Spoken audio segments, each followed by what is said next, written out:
Amen. Amen po ba? Amen. Sa kanya nagagana yung lakas, pagpapala, lahat. Pero ang tanong po, grabe naman.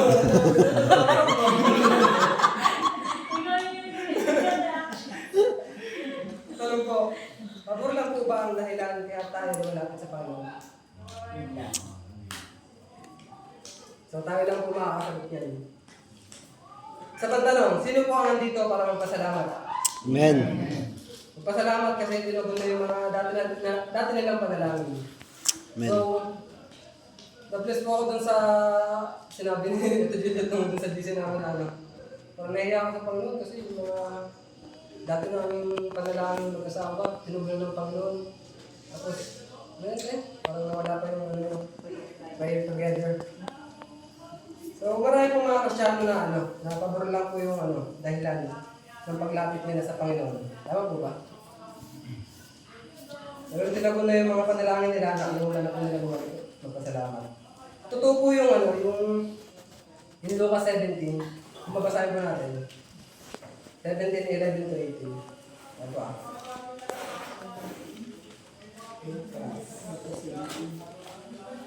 Pwede pakabasa ni Lulun.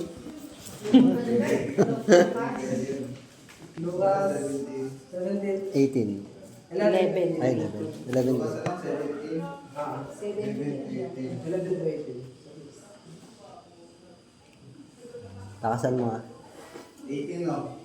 11 to 18. 11 to 18. Lucas 17, 11. Galing ang sa buhay ko.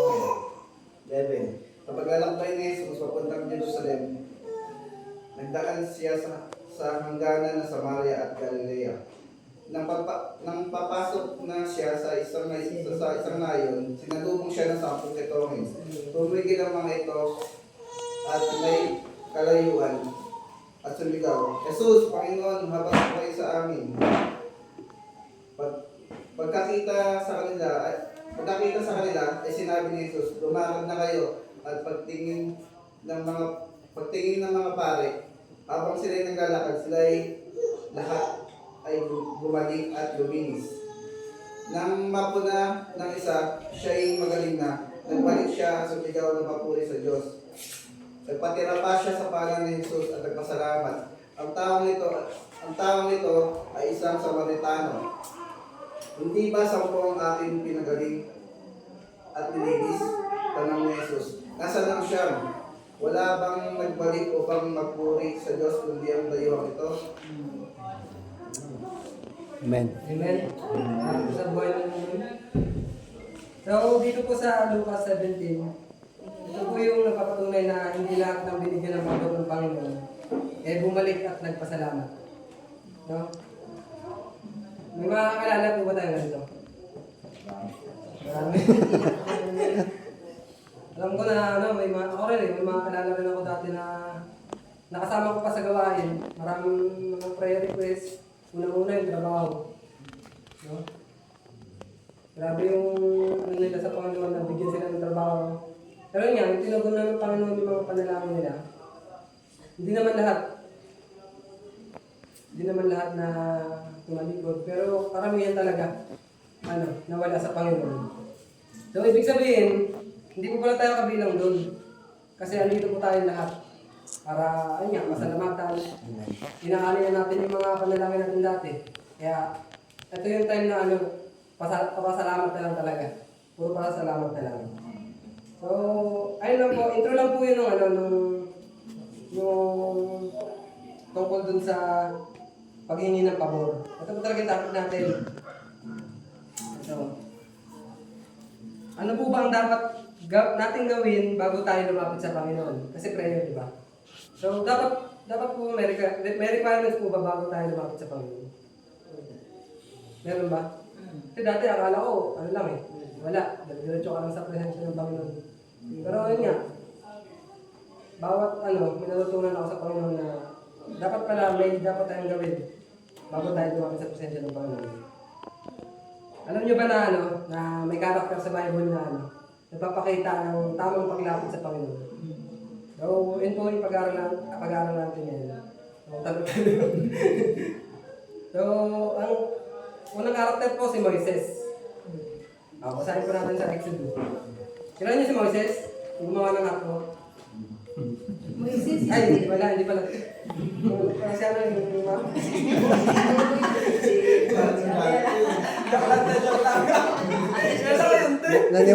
Naniwala kayo, Joker yung ano. Joker yung ano eh, preacher. So, basahin po natin sa Exodus 3. 3. Ay, sa 3. Ano ba ito?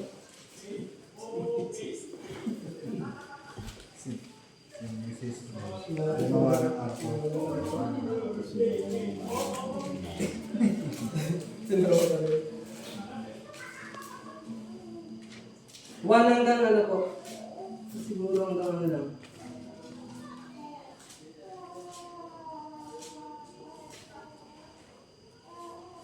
One hanggang 5. Exodus 3, 1 hanggang 5. 3-1.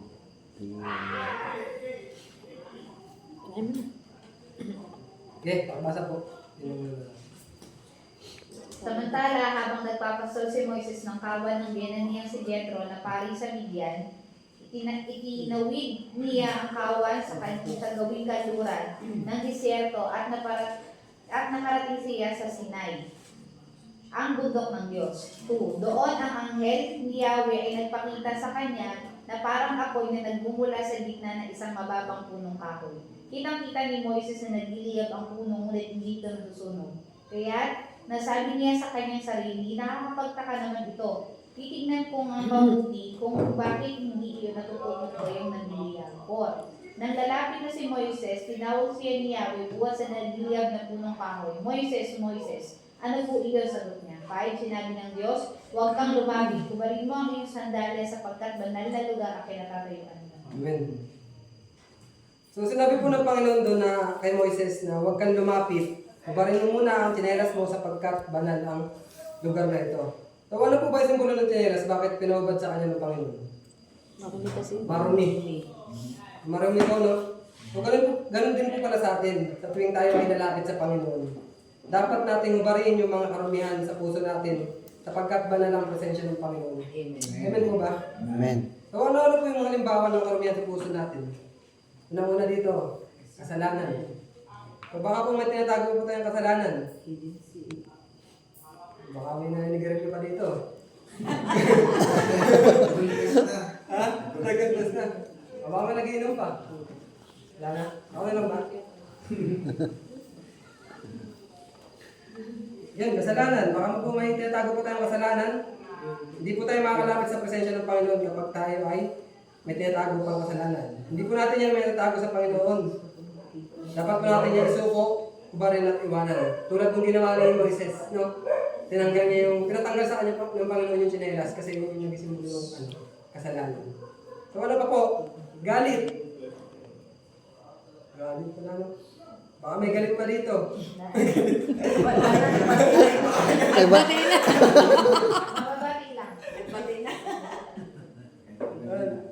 Baka may galit pa. May galit na po tayo sa puso natin. Mayroon pa tayong hindi napatawad. O kaya may inggit pa tayo. Yun, isuko na po natin sa Panginoon yan. Katulad ni Moises nga, hubarin na natin kasi marumi yan. Hindi tayo makakalapit sa presensya ng Panginoon. Amen po ba? Amen. So, pangalawang karakter po ay yung maniningil ng buwis. O, pakibasa po ulit sa Lucas 18, 9-14.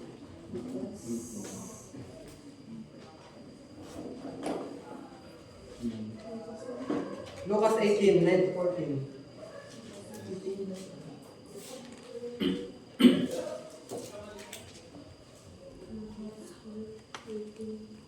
Ano pe? Lucas 18, 9-14. 18.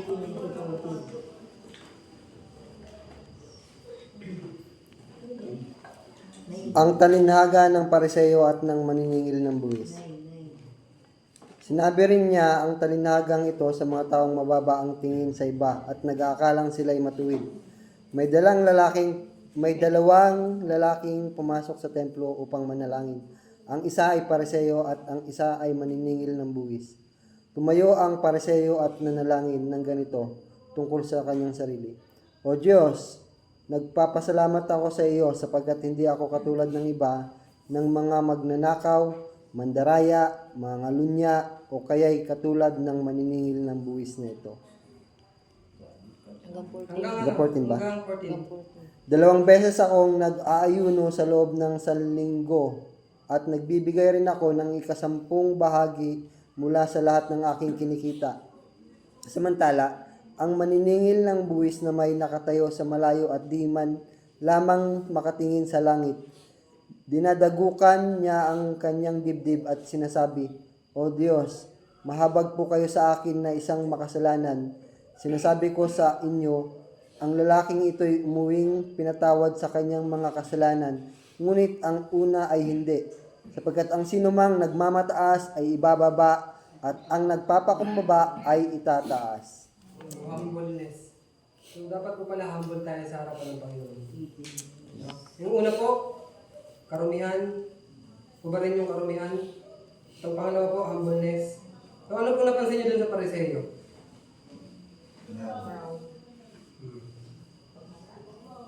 Napansin ko po dun sa Pariseo, wala namang mali. Wala namang mali dun sa ginawa niya kasi tama nga yun eh.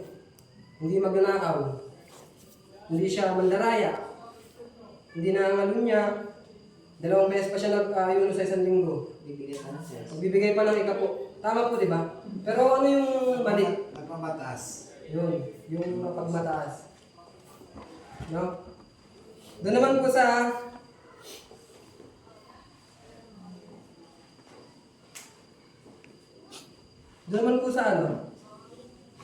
maniningil ng buwis. Makasalanan siya. Pero, humble yung puso niya sa Panginoon. Hindi siya makatingin sa langit.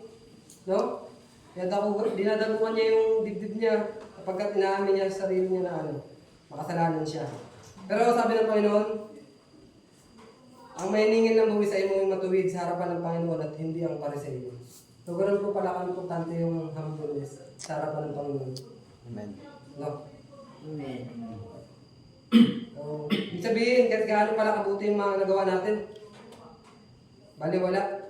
O natutupad ba natin yung mga mga utos ng Panginoon, tulad ng Pariseo, di ba? Kung yun naman yung nagiging dahilan para maging mayabang ka, o mapagmataas ka, bali wala lahat pala yun. No? Kasi ang Panginoon, sa puso pala tumitingin. Dito sa mga ginawa natin. Amen. So, ito. Relate to sa end times kasi tapos na ako eh. Ayun lang po. Napakabilis na, diba? Galing ah. May pasok yung end times ah.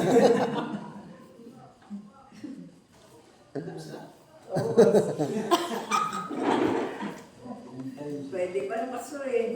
Pwede sa Pwede na pala Pwede na, Pwede pwede na na. pang Sunday eh. Pwede na pang Sunday. Pwede na. Pwede na eh. Madalas na ako ano nun eh.